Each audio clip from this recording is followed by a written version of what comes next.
دعوی شان امیر معاویہ دعوی شان امیر معاویہ دا بن دین دا خدمت گار آیا بن دین دا خدمت گار آیا بن دین دا خدمت گار آیا جڑا پاک قرآن دا کاتب ہے جڑا پاک قرآن دا ہے جڑا کاتب پاک قرآن دا ہے جڑا کاتب پاک قرآن دا ہے بن امت دا سالار آیا جڑا کاتب پاک قرآن دا ہے جڑا کاتب پاک الرجیم بسم اللہ الرحمن الرحیم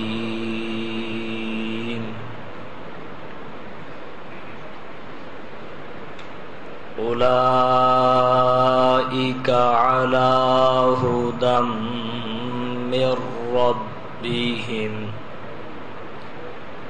وَأُولَئِكَ هُمُ الْمُفْلِحُونَ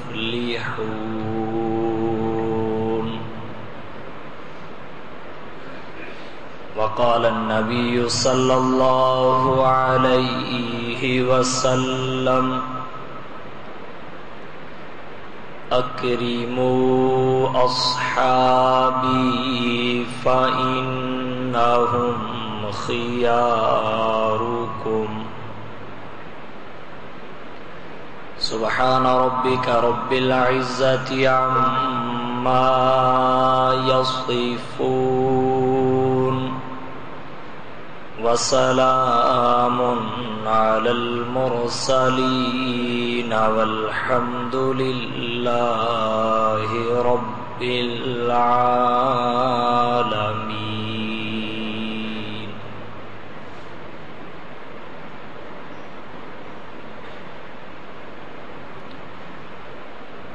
جو خادم نبی کا رہا کاتب وحی کا بنا جو خادم نبی کا رہا کاتب وحی کا بنا بیعت خود بیٹوں نے کی بھائی علی نے کہا وہ عرب و عجم کا فاتح مجتہد تھا بڑا وہ عرب و عجم کا فاتح مجتہد تھا بڑا معاویہ کو ہادی بنا مہدی بنا نبی نے کہا واجب الاحترام قابل عزت تکریم و تعظیم معزز سامعین کرام 12 جولائی سن 2009 کو منعقد ہونے والی یہ سالانہ کاتب وحی کانفرنس ہے. سالہ سال سے تسلسل کے ساتھ اس میں الحمدللہ شرکت ہو رہی ہے. آج میرا ارادہ یہ تھا کہ میں اپنا وقت مہمانوں کو ہدیہ کر دوں. میری جگہ پر آپ شہر سے باہر کے آنے والے مہمانوں کا تفصیلاً خطاب سن سکیں، لیکن یہاں پہنچ کر مجھے حکم ہوا ہے کہ آپ نے گھنٹہ پونا گھنٹہ ضرور بیان کرنا ہے. چنانچہ میں کوشش کروں گا کہ اس کے باوجود تھوڑے سے وقت میں آپ سے چند گزارشات کروں. عزیز بھائیو، جہاں تک حضرت امیر معاویہ رضی اللہ تعالی عنہ کی ذات گرامی کا تعلق ہے تو آپ جامع الاوصاف ہستی ہیں۔ اللہ نے اوصاف حسنہ اور اخلاق جمیلہ سے آپ کو مزین فرمایا تھا۔ آپ کا ہر ہر وصف اور ہر ہر خوبی ایسی ہے کہ وہ کسی میں بھی ہو تو اس کی عزت و تکریم کو لازم کر دیتی ہے۔ آپ کے بے شمار اوصاف میں سے ایک وصف اور خوبی یہ ہے کہ آپ حضور صلی اللہ علیہ وسلم کے خاندان قریش سے تھے۔ اگرچہ شاخ بدل جاتی ہے لیکن تنا دونوں کا ایک ہی ہے۔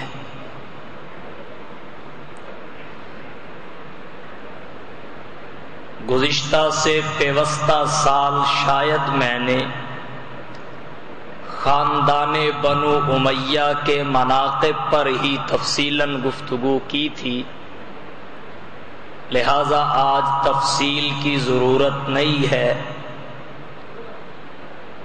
ایک کمال آپ کا یہ ہے کہ آپ خاندان قریش سے ہیں، جو آپ کا ہی نہیں خود رسول اللہ صلی اللہ علیہ وسلم کا خاندان ہے،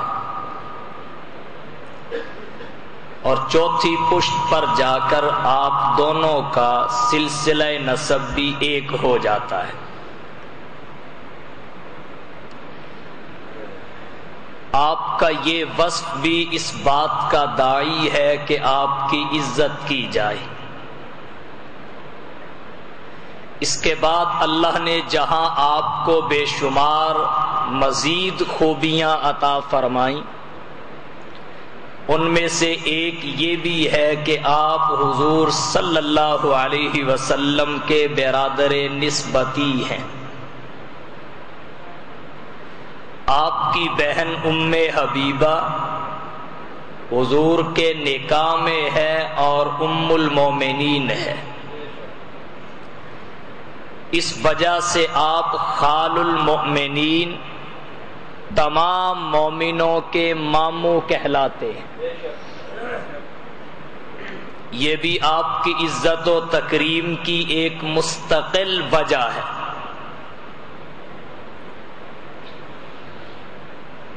آپ کی ایک خوبی یہ بھی ہے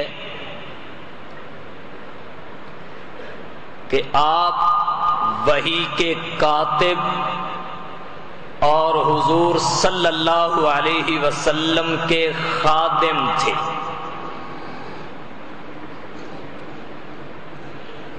کاتب وحی اور کتابت وحی پر بھی گزشتہ سالوں میں بڑی تفصیلی گفتگو کر چکا ہوں، اب اجمالاً ان کا تذکرہ کر کے آپ کو اگلی بات کی طرف لے جانا چاہتا ہوں۔ علامہ ابن حزم رحمہ اللہ فرماتے ہیں کہ حضور کے کاتبوں میں پہلا نمبر زید بن ثابت رضی اللہ تعالی عنہ کا ہے، دوسرے نمبر کے کاتب حضرت معاویہ رضی اللہ تعالی عنہ ہے۔ کاتب کے ساتھ ساتھ آپ خادم بھی تھے۔ حضور کے وضو کا پانی آپ کے ذمہ تھا، آپ سفر میں بھی حضور کے ساتھ رہے۔ بہت سارے خطوط جو حضور صلی اللہ علیہ وسلم نے بادشاہوں کی طرف لکھے، ان کی کتابت حضرت امیر معاویہ رضی اللہ تعالی عنہ نے فرمائی۔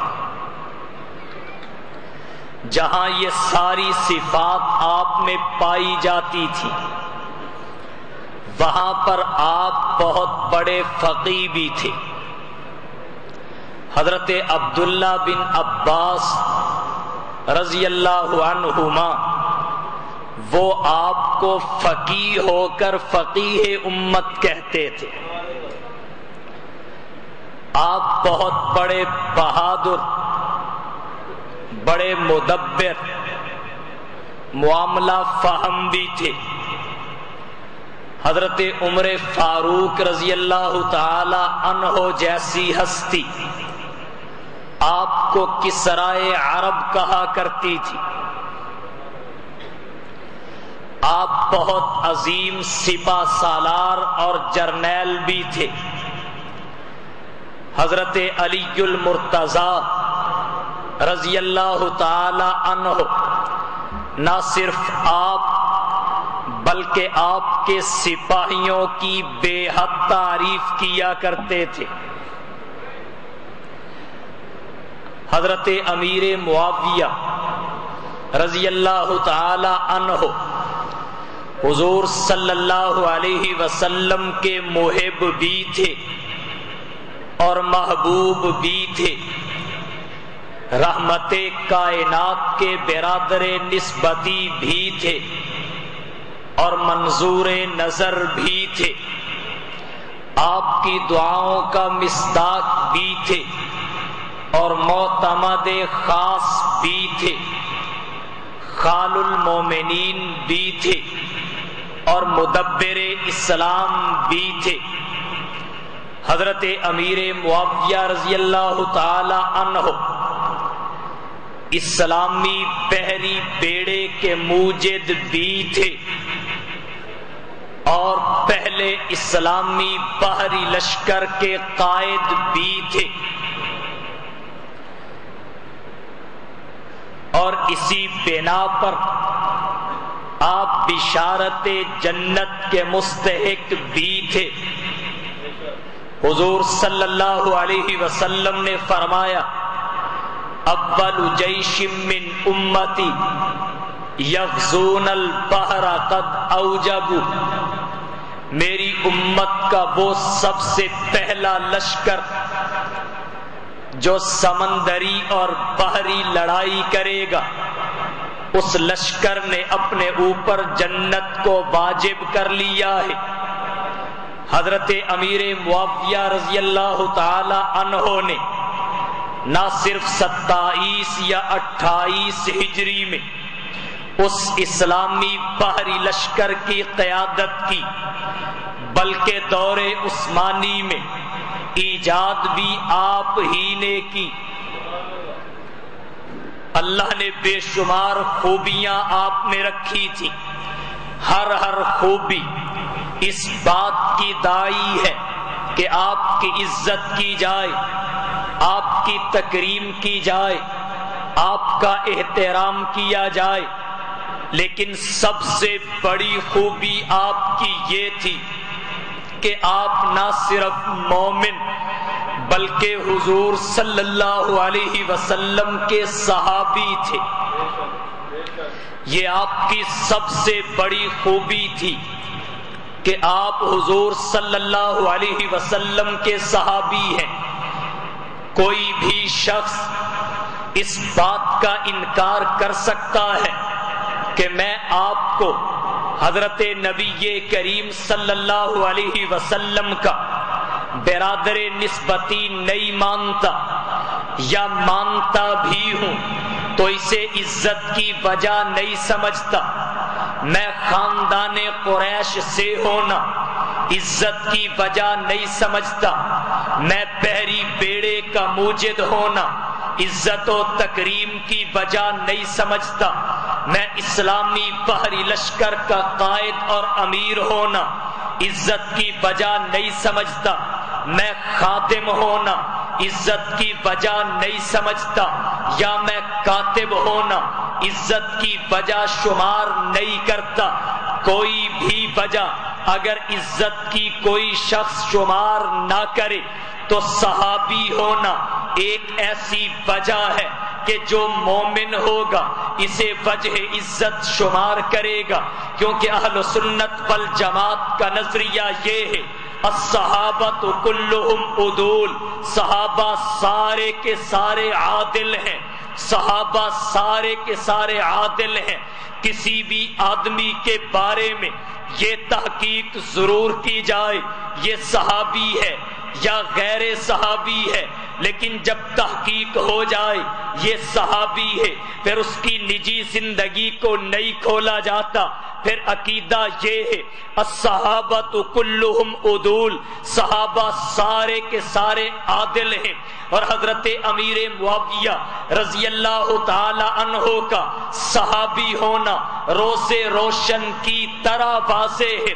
سید ابو الاعلی مودودی سیرت اصحاب رسول میں لکھتے ہیں کہ صحابی کی تعریف میں اگرچہ سلف میں اختلاف رہا ہے لیکن صحابی کی کوئی بھی تعریف کی جائے حضرت امیر معاویہ رضی اللہ تعالی عنہ کو صحابی کی ہر کی جانے والی تعریف کے لحاظ سے شرف صحابیت حاصل ہے۔ جو بھی الفاظ استعمال کیے جائیں، جن بھی الفاظ کا انتخاب کیا جائے، تعریف کے الفاظ کو کس طرح بدل دیے جائیں، صحابی کی تعریف ہر لحاظ سے حضرت امیر معاویہ رضی اللہ تعالی عنہ کو شامل ہوتی ہے۔ جب آپ صحابی رسول ہیں تو اب کون انکار کر سکتا ہے کہ یہ عزت کی وجہ نہیں ہے، یہ تکریم کی وجہ نہیں ہے، کیونکہ حضور صلی اللہ علیہ وسلم کا ارشاد یہ ہے اکریموا اصحابی فإنہم خیارکم، میرے صحابہ کی عزت کرو، کیوں؟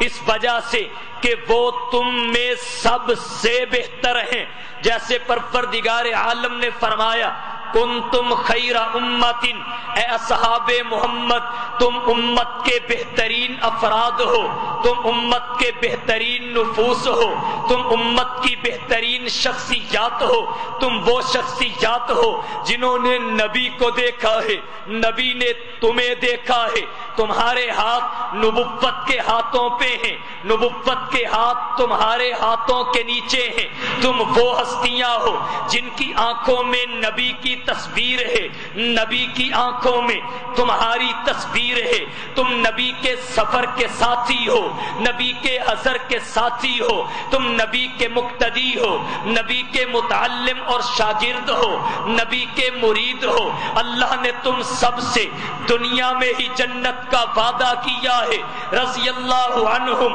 ورضوا عنہ، دنیا اللہ کی رضا تلاش کرتی ہے لیکن اللہ کی رضا اصحاب مصطفیٰ تلاش کرتی ہے۔ صحابہ کرام وہ ہستیاں ہیں جن سب سے دنیا میں وَكُلًّا وَعَدَ اللَّهُ الْحُسْنَى کہہ کے جنت کا وعدہ کر لیا گیا ہے۔ مفسرین کرام فرماتے ہیں حسنہ سے مراد یہاں پر جنت ہے۔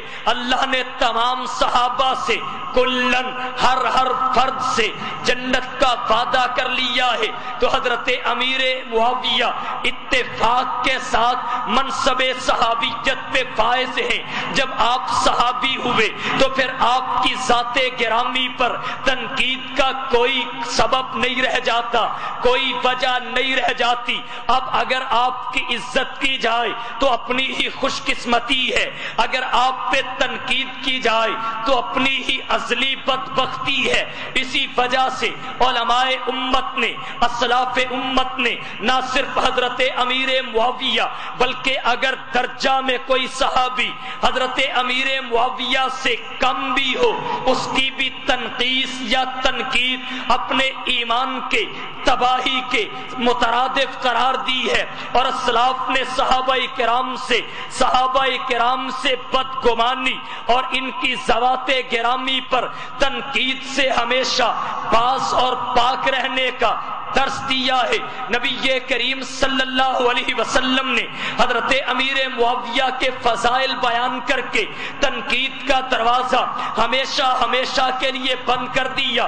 حضرت ابو بکر صدیق نے اپنے زمانہ خلافت میں شام کی فتوحات کے ہر اول دستے کی قیادت حضرت معاویہ کے سپرد کر کے اعتماد کا اظہار کر کے تنقید کا دروازہ بند کر دیا۔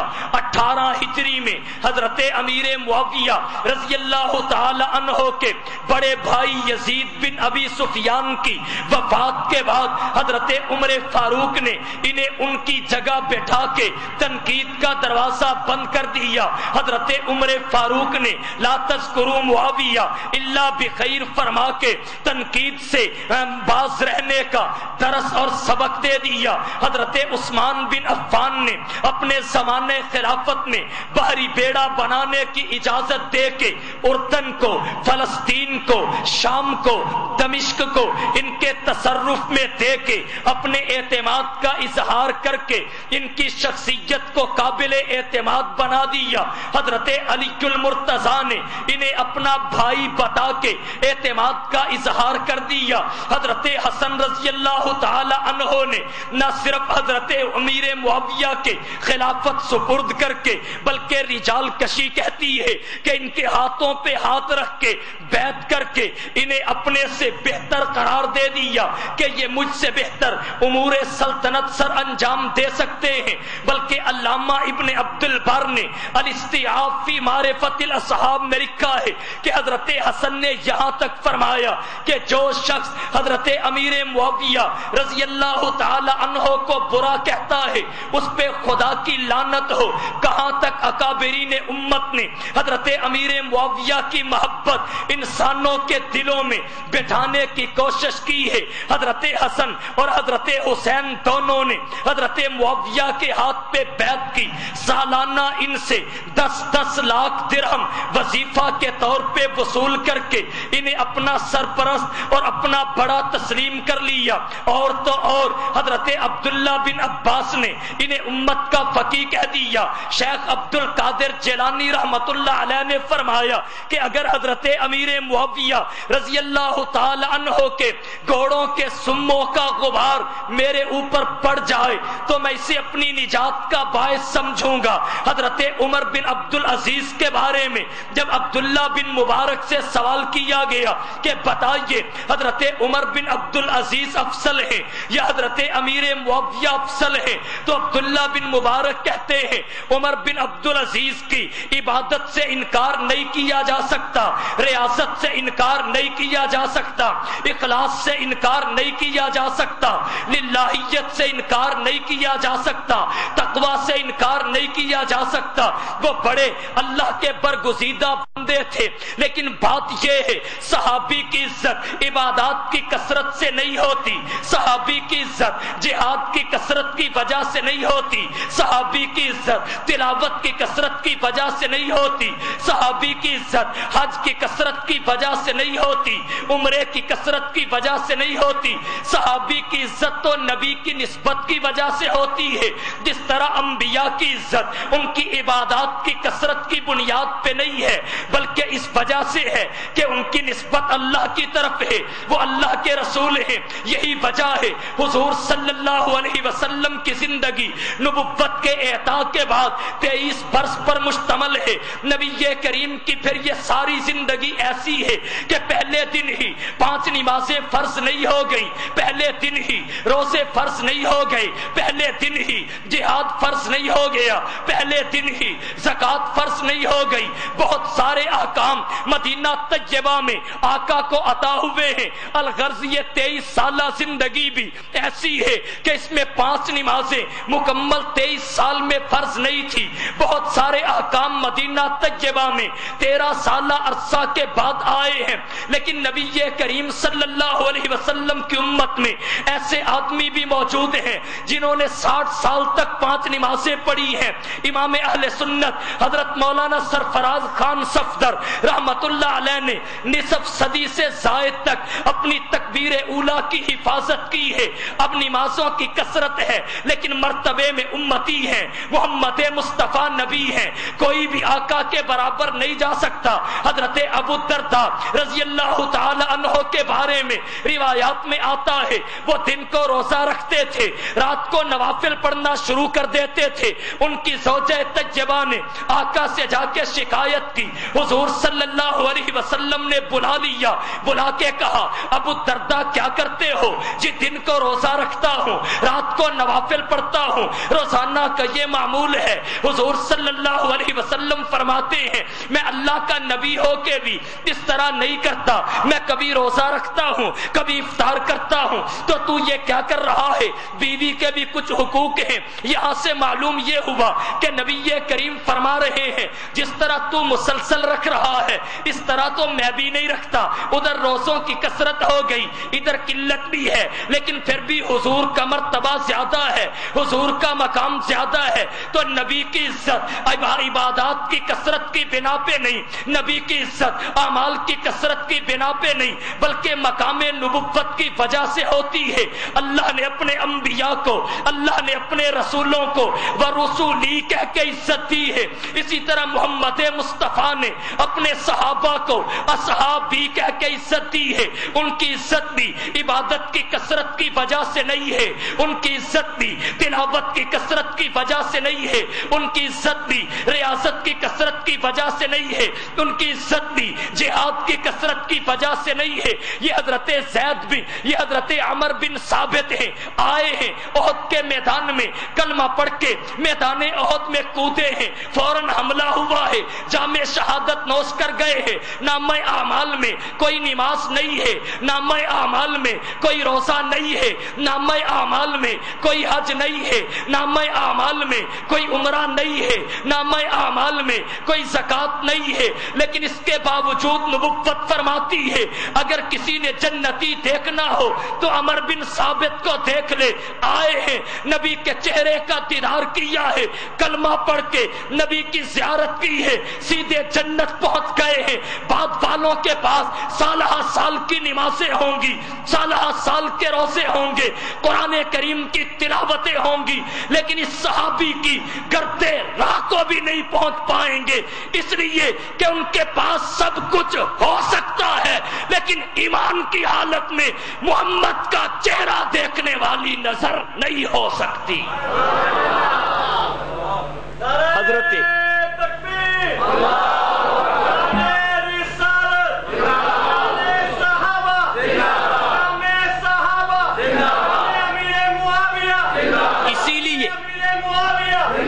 اسی لیے حضور صلی اللہ علیہ وسلم نے فرمایا لو ان احدکم انفق مثل احد ذهبا ما بلغ مد احدهم ولا نصیفہ، کہ تمہارا احد پہاڑ کے برابر سونا خرچ کرنا بھی صحابہ کے سیر دو سیر جو کے برابر نہیں ہو سکتا، کیونکہ ان کی عزت انفاق کی کثرت کی وجہ سے نہیں، مقام صحابیت اور نبی کی نسبت کی وجہ سے۔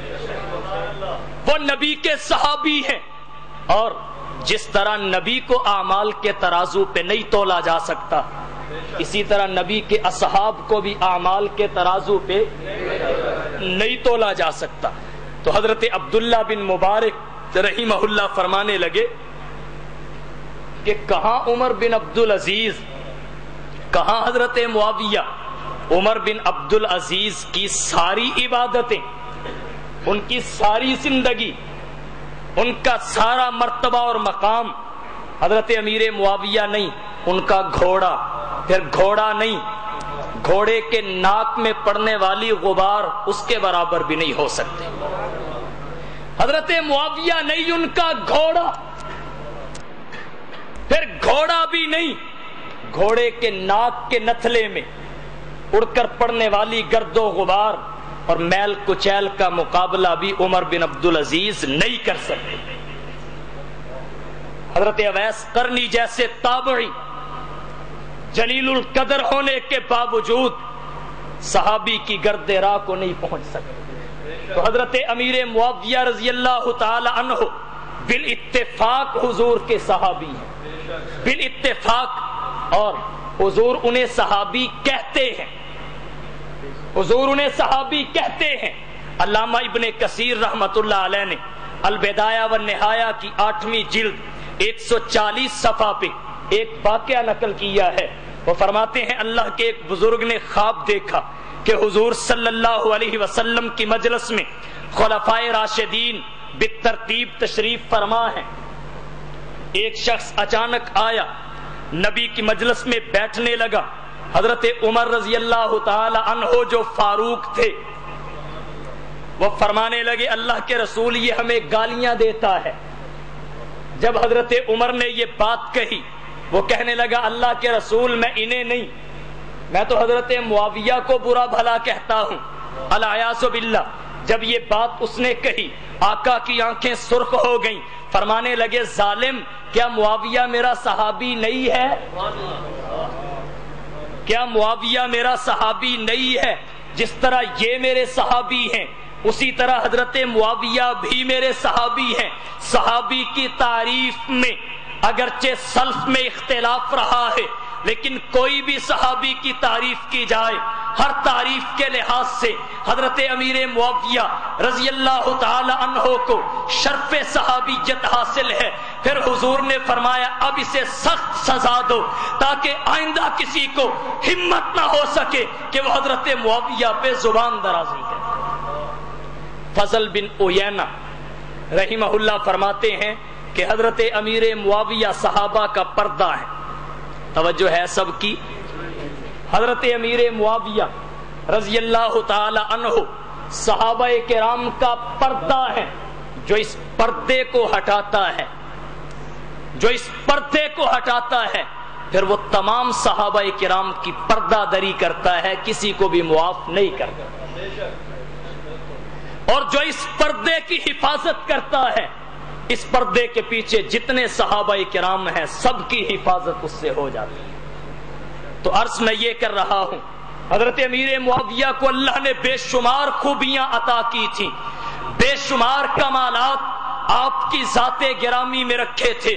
گو ان کا ہر کمال، ان کی ہر خوبی، ان کی ہر وجہ ان کی عزت کا باعث ہے، ان کی عظمت کا باعث ہے، ان کی توقیر کا باعث ہے، ان کی تعظیم کا باعث ہے، ان کی تکریم کا باعث ہے. لیکن کوئی شخص تمام وجوہات اور صاف کمالات کو وجہ عزت ماننے سے انکار کر سکتا ہے، لیکن ان کا صحابی رسول ہونا ایک ایسی عزت و عظمت کی وجہ ہے جس کا کوئی کافر بھی انکار نہیں کر سکتا. ان کے صحابی ہونے کا مومن تو کیا کوئی کافر بھی انکار نہیں کر سکتا. تو عرض یہ کر رہا ہوں حضور صلی اللہ علیہ وسلم کا صحابی جب مان لیا تو پھر خود سوچیں کہ کسی کو تنقید کا حق مل سکتا ہے؟ تنقیص کا حق کسی کے پاس رہتا ہے؟ حضرت مفتی شفیع صاحب رحمۃ اللہ علیہ فرماتے ہیں اگر صحابی پر تنقید کرنی ہے تو پہلے صحابی بن کے آؤ. صحابی بن نہیں سکتے تو تنقید کر نہیں سکتے. صحابی پہ تنقید صحابی کر سکتا ہے، صحابی پر تنقید صحابی کر سکتا ہے، عام آدمی کو یہ اختیار ہی نہیں ہے. تو حضرت مفتی شفیع صاحب رحمۃ اللہ علیہ نے بڑی پیاری بات لکھی کہ اگر صحابی پر تنقید کرنی ہے صحابی بن کے آؤ. عام آدمی کو صحابی کی ذات گرامی پر تنقید کا کوئی حق نہیں ہے. تم صحابی پہ تنقید کرو گے انا کے لیے، وہ آپس میں ایک دوسرے پہ تنقید کرتے تھے اللہ کی رضا کے لیے. ان کے ہر کام کے بارے میں قرآن کی نص موجود ہے یبتغون فضلا من اللہ ورضوانا، یبتغون فضلا من اللہ ورضوانا.